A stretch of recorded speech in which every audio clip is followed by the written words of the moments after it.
नमस्कार, प्रांजल ज्ञान गंगा में आप सभी का स्वागत है। हम संक्षिप्त महाभारत पढ़ रहे हैं जिसमें कि भीष्म पर्व चल रहा है। कल हमने कथा में भीष्म जी की प्रतिज्ञा की पांडवों की सेना का आज मैं संहार कर दूंगा की कथा को पढ़ रहे थे। आज हम कथा में भीष्म जी का पांडव वीरों के साथ घोर युद्ध और श्री कृष्ण भगवान का सुदर्शन चक्र लेकर भीष्म जी की ओर दौड़ना की कथा को पढ़ेंगे। संजय ने कहा, राजन, अब भीष्म जी अपनी विशाल महानी सेना को लेकर चले और उन्होंने उसका सर्वतोभद्र नामक व्यू बनाया। कृपाचार्य, कृतवर्मा, शैव्य, शकुनी, जयद्रथ, सुदक्षिण और आपके सभी पुत्र भीष्म जी के साथ सारी सेना के आगे खड़े हुए। द्रोणाचार्य, भूरिश्रवा, शल्य और भगदत्त व्यू के दाहिनी ओर चल रहे थे। अश्वत्थामा, सोमदत्त और दोनों अवंती राजकुमार अपनी विशाल सेना के सहित बाईं ओर खड़े हुए थे। तिरगत वीरों से घिरा हुआ राजा दुर्योधन व्यू के मध्य भाग में रहा तथा महारथी अलम्बुस और शतायुशारी व्यूवद्ध सेना के पीछे खड़े हुए थे। इस प्रकार आपकी सेना के सभी वीर व्यू रचना की रीति से खड़े होकर युद्ध के लिए तैयार हो गए।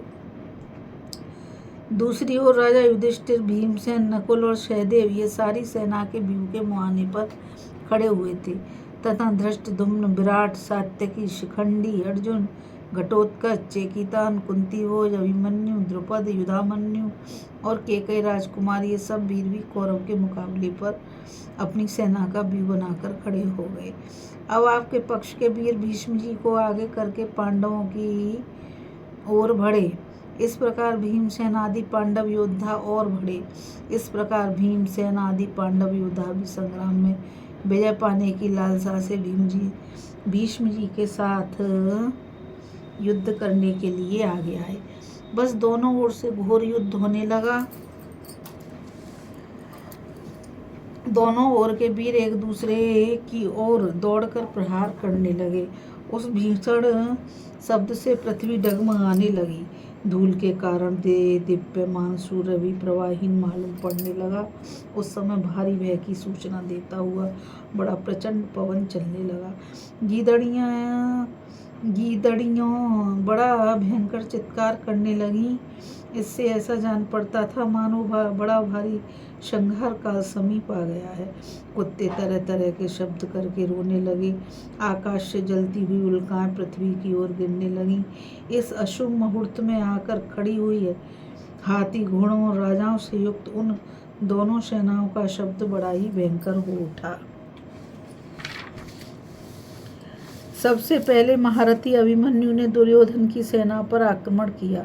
जिस समय वह उस अनंत सैन्य समुद्र में घुसने लगा, आपके बड़े बड़े वीर भी उसे रोक ना सके।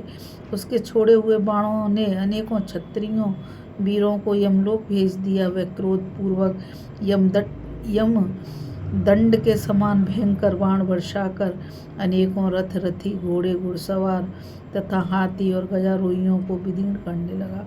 अभिमन्यु का ऐसा अद्भुत पराक्रम देखकर राजा लोग प्रसन्न होकर उसकी प्रशंसा करने लगे। इस समय वह कृपाचार्य, द्रोणाचार्य, अश्वत्थामा, बृहद्दल और जयद्रथ आदि वीरों को भी चक्कर में डालता हुआ बड़ी सफाई और शीघ्रता के साथ रणभूमि में विचर रहा था। उसे अपने प्रताप से शत्रुओं को संतप्त करते देख क्षत्रिय वीरों को ऐसा जान पड़ता था कि मानो इस लोक में दो अर्जुन प्रकट हो गए हैं। इस प्रकार अभिमन्यु ने आपकी विशाल वाहिनी के पैर उखाड़ दिए और बड़े बड़े महारथियों को कंपित कर दिया। इससे उसके सूर्यदेव को बड़ी प्रसन्नता हुई। अभिमन्यु के द्वारा भगाई हुई आपकी सेना अत्यंत आतुर होकर डकराने लगी। अपनी सेना का यह घोर आर्तनाद सुनकर राजा दुर्योधन ने राक्षस अलम्बुस, महाभाव, वृत्तासुर ने जैसे देवताओं की सेनाओं को तितर-बितर कर दिया था, उसी प्रकार यह अर्जुन का पुत्र हमारी सेना को भगा रहा है। संग्राम में से रोकने वाला तुम्हें रोकने वाला मुझे तुम्हारे सिवा और कोई दिखाई नहीं देता, क्योंकि तुम सब विद्याओं में पारंगत हो, इसलिए अब तुम शीघ्र ही जाकर इसका काम तमाम कर दो।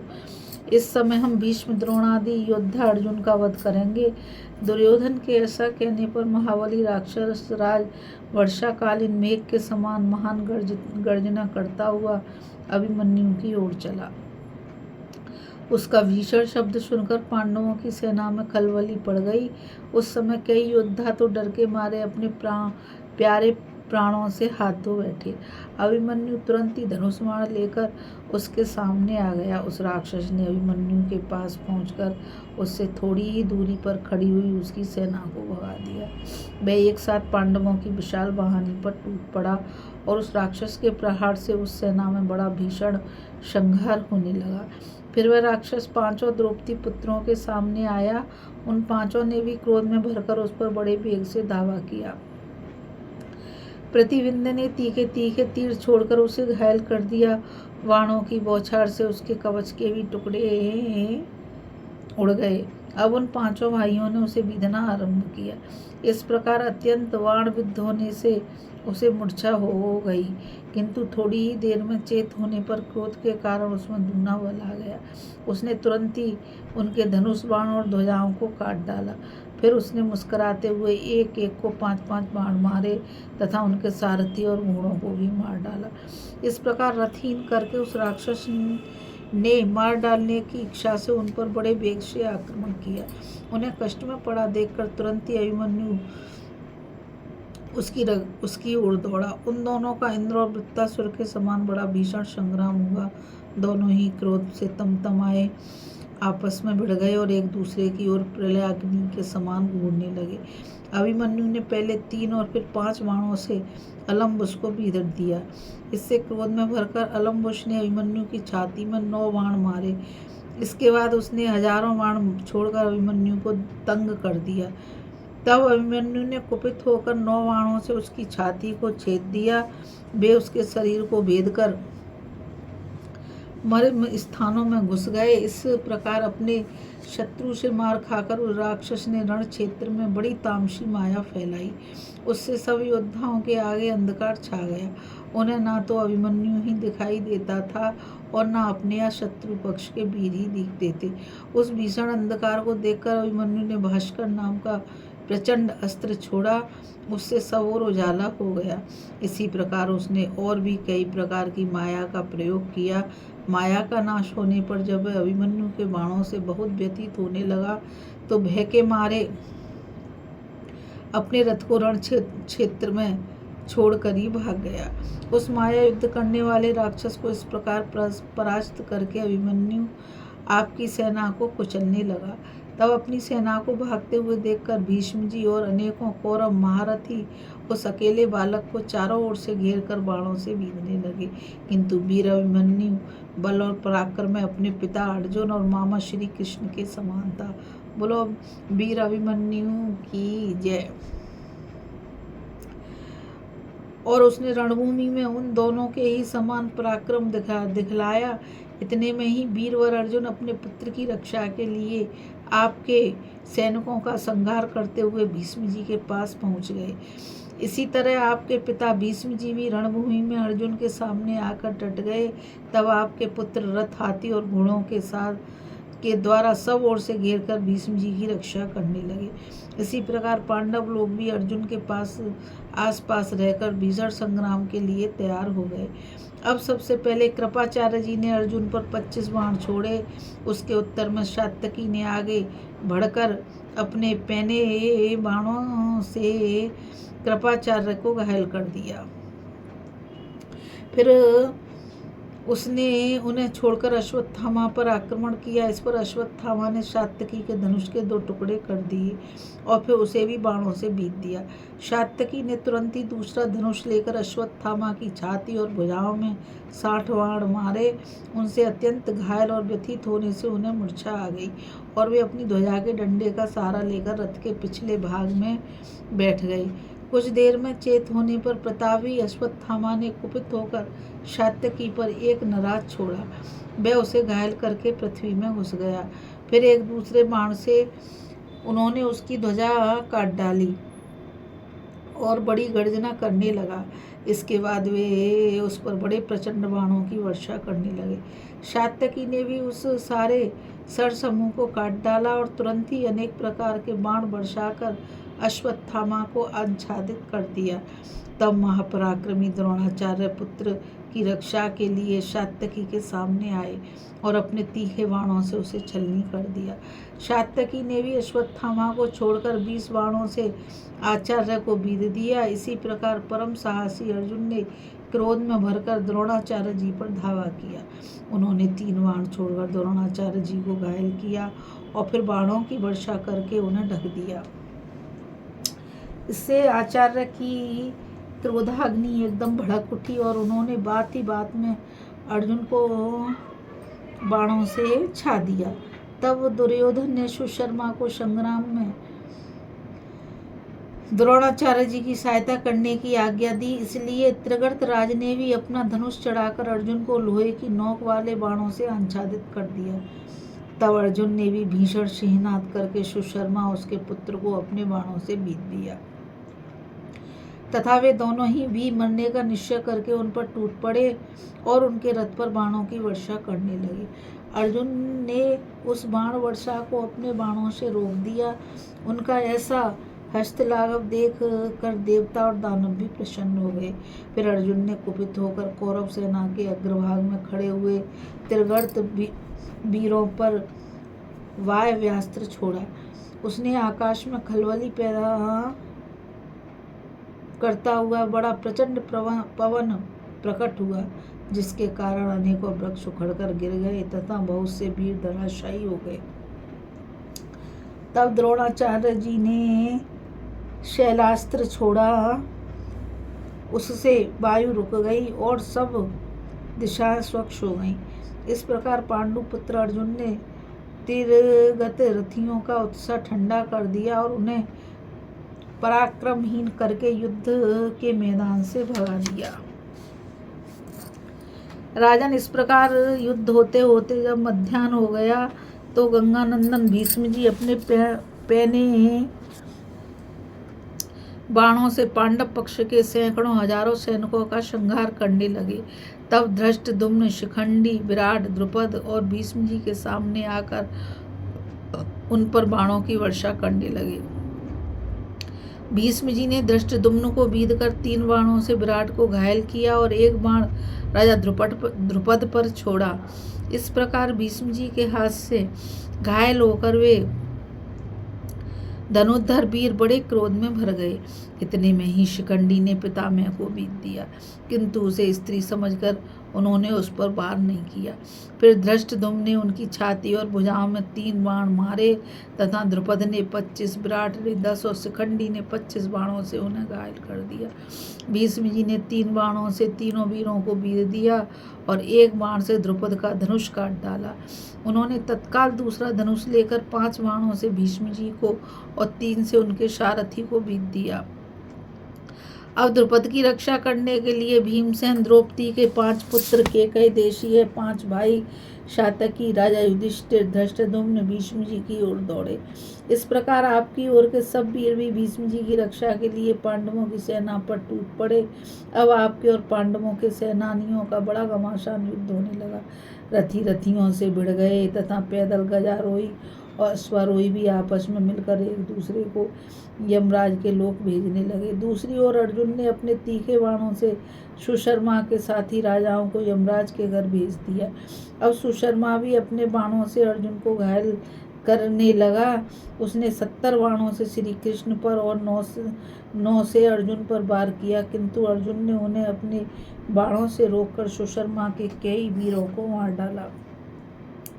इस प्रकार कल्पांतकारी काल के समान अर्जुन की मार से भयभीत होकर वे महारथी मैदान छोड़कर भागने लगे। उनमें से कोई घोड़ों को, कोई रथों को और कोई हाथियों को छोड़कर जहाँ तहाँ भाग गए। त्रिगर्त राज सुशर्मा तथा दूसरे राजाओं ने उन्हें रोकने का बहुत प्रयत्न किया, परंतु फिर युद्ध क्षेत्र में उनके पैर जमे नहीं।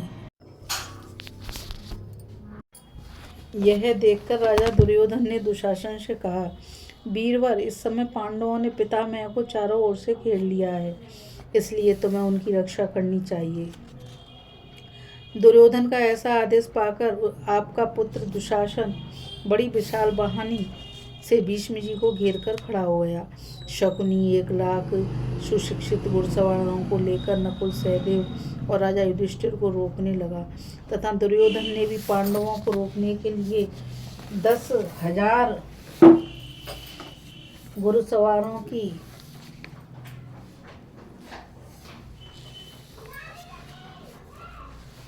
एक कुमुक भेजी। तब राजा युधिष्ठिर और नकुल, सहदेव बड़ी फुर्ती से घुड़सवारों का वेग रोकने लगे तथा अपने तीखे बाणों से उनके सिर उड़ाने लगे। उनके धड़ाधड़ गिरते हुए सिर से ऐसे जान पड़ते थे मानो वृक्षों से फल गिर रहे हैं। इस प्रकार उस महासमर में अपने शत्रुओं को परास्त कर पांडव लोग शंख और भेरियों के शब्द करने लगे। अपनी सेना को पराजित देखकर दुर्योधन बहुत उदास हुआ। तब उसने मद्रराज से कहा, राजन देखिए, नकुल, सहदेव के सहित ये ज्येष्ठ पांडु पुत्र आपकी सेना को भगाए देते हैं।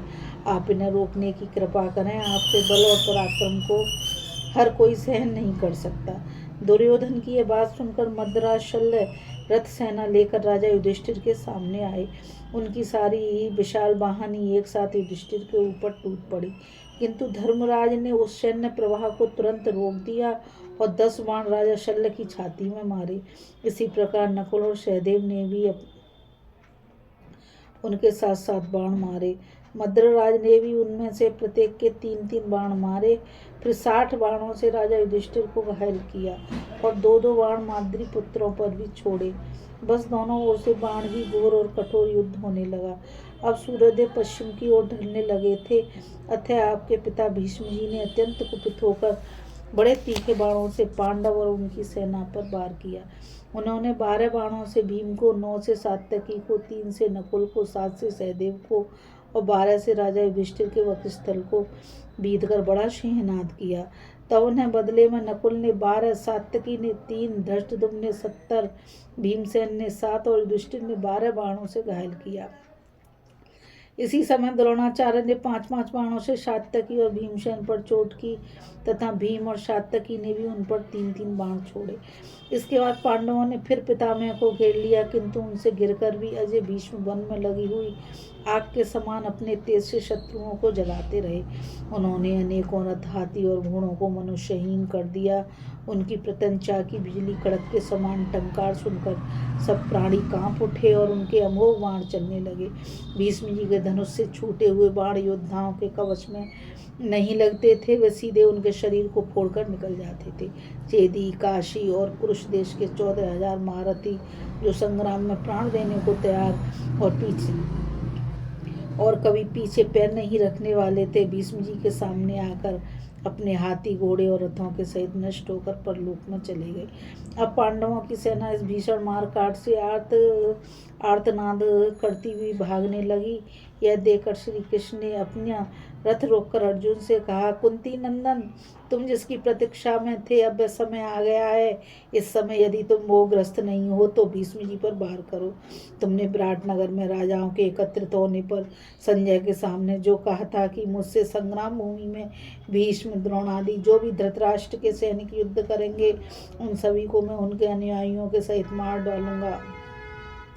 इस बात को अब सच करके दिखा दो। तुम छात्र धर्म का विचार करके बेखटके के युद्ध करो। इस पर अर्जुन ने कुछ बेमन से कहा, अच्छा, जिधर भीष्म जी हैं उधर घोड़ों को हाँक दीजिए, मैं आपकी आज्ञा का पालन करूंगा और अजय भीष्म जी को पृथ्वी पर गिरा दूंगा। तब श्री कृष्ण ने अर्जुन के सफेद घोड़ों को भीष्म जी की ओर हाँका। अर्जुन को युद्ध के लिए भीष्म के सामने आता देख युधिष्ठिर की विशाल वाहिनी फिर लौट आई। भीष्म जी ने तुरंत ही बाणों की वर्षा करके अर्जुन के रथ को सारथी और घोड़ों के सहित ढक दिया। उनकी घनघोर बाण वर्षा के कारण उनका दिखना बिल्कुल बंद हो गया, किंतु श्री कृष्ण इससे तनिक भी नहीं घबराए। वे भीष्म जी के बाणों से बिधे हुए घोड़ों को बराबर हाँकते रहे। तब अर्जुन ने अपना दिव्य धनुष उठाकर अपने पहने बाणों से भीष्म जी का धनुष काट कर गिरा दिया। भीष्म जी ने एक क्षण में ही दूसरा धनुष लेकर चला आया, किंतु अर्जुन ने क्रोध में भरकर उसे भी काट डाला। अर्जुन की इस फुर्ती की भीष्म जी भी बढ़ाई करने लगे और कहने लगे, वाह महाभाव अर्जुन, शाबाश मेरे बेटे कुंती के पुत्र, शाबाश। ऐसा कहकर उन्होंने एक दूसरा धनुष लिया और अर्जुन पर बाणों की छड़ी लगा दी। इस समय घोड़ों की चक्करदार चाल से भीष्म जी के बाणों को व्यर्थ करके श्री कृष्ण ने घोड़े हाँकने की कला में अपना अद्भुत कौशल प्रदर्शित किया, किंतु युद्ध करने में अर्जुन की शिथिलता और भीष्म जी को युधिष्ठिर की सेना के मुख्य वीरों का संहार करके प्रलय सी मचाते देखकर उन्हें सहन नहीं हुआ। वे झट घोड़ों की रास छोड़कर कूद पड़े और सिंह के समान गरजते हुए पैदल ही चाबुक लेकर भीष्म जी की ओर दौड़े। उनके पैरों की धमक से मानो पृथ्वी फटने लगी और क्रोध से आंखें लाल हो गईं। उस समय आपकी ओर के वीरों के हृदय तो शून्य से हो गए और सब ओर यही कोलाहल होने लगा कि आज भीष्म जी नहीं रहेंगे, आज भीष्म जी मर जाएंगे। श्री कृष्ण रेशमी पीताम्बर धारण किए थे, उससे उनका नीलमणि के समान सुंदर श्याम शरीर विद्युलता से सुशोभित श्याम मेघ के समान जान पड़ता था। सिंह जिस प्रकार हाथी पर टूटता है, इसी प्रकार वे गरजते हुए बड़े वेग से भीष्म जी की ओर दौड़े। कमल नयन भगवान श्री कृष्ण को अपनी ओर आते देखकर पितामह ने अपना विशाल धनुष चढ़ाया और तनिक भी न घबराते हुए उनसे कहने लगे, आए गए बेटे। श्री कृष्ण रेशमी पीताम्बर धारण किए थे, उससे उनका नीलमणि के समान श्याम सुंदर शरीर विद्युल लता से सुशोभित श्याम मेघ के समान जान पड़ता था। सिंह जिस प्रकार हाथी पर टूटता है, उसी प्रकार वे गरजते हुए बड़े वेग से भीष्म जी की ओर दौड़े। कमल नयन भगवान कृष्ण को अपनी ओर आते देखकर पितामह ने अपना बिना विशाल धनुष चढ़ाया और तनिक भी न घबराते हुए उनसे कहने लगे, कमल नयन आइए देव, आपको बारंबार नमस्कार है। हे कृष्ण, हे माधव, हे गोविंद, मैं आपको नमस्कार करता हूँ। यदुश्रेष्ठ, अवश्य आज संग्राम में मेरा वध कीजिए। युद्ध स्थल में आपके हाथ से मारे जाने से मेरा सब प्रकार कल्याण होगा। गोविंद, आज आपके युद्ध क्षेत्र से उतरने में मैं तीनों लोकों में सम्मानित हो जाऊंगा, क्योंकि आप इच्छा अनुसार मेरे ऊपर प्रहार कीजिए, मैं तो आपका दास हूँ।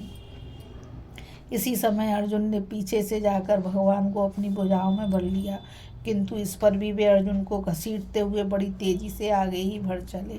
तब अर्जुन ने जैसे तैसे उन्हें 10वें कदम पर रोककर दोनों चरण पकड़ लिए और प्रेम से दीनता पूर्वक कहा, महाभाव गोविंद लौटिए। आप जो पहले कह चुके हैं कि मैं युद्ध नहीं करूँगा, उसे मिथ्या न कीजिए। यदि आप ऐसा करेंगे तो लोग आपको मिथ्यावादी कहेंगे। यह सारा भार मेरे ही ऊपर रहने दीजिए, मैं पितामह का वध करूँगा। यह बात मैं शस्त्र की, सत्य की और पुण्य की तीनों की शपथ खाकर कहता हूँ। गोविंद, आप शांत हो जाइए। अर्जुन की बात सुनकर श्री कृष्ण भगवान कुछ भी न कहकर क्रोध में भरे हुए ही फिर रथ पर बैठ गए। शांतुनंदन भीष्म जी फिर इन दोनों पुरुष श्रेष्ठों पर बाण वर्षा करने लगे। उन्होंने फिर अन्याय योद्धाओं के प्राण लेने आरंभ कर दिए। पहले जिस प्रकार कौरवों की सेना भाग रही थी, उसी प्रकार अब आपके पितृव्य भीष्म जी ने पांडवों के दल में भगदड़ डाल दी। उस समय पांडव पक्ष के वीर सैकड़ों और हजारों की संख्या में मारे जा रहे थे।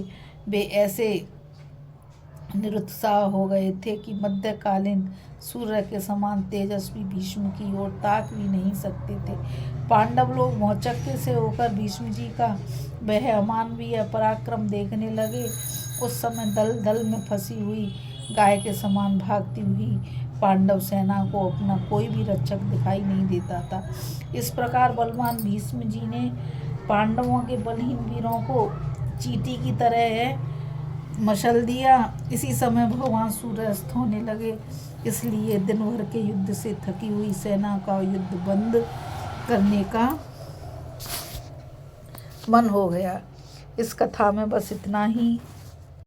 अभी हम कथा में भीष्म जी का पांडव वीरों के साथ घोर युद्ध तथा श्री कृष्ण भगवान का रथ का पहिया लेकर भागने की कथा को पढ़ रहे थे।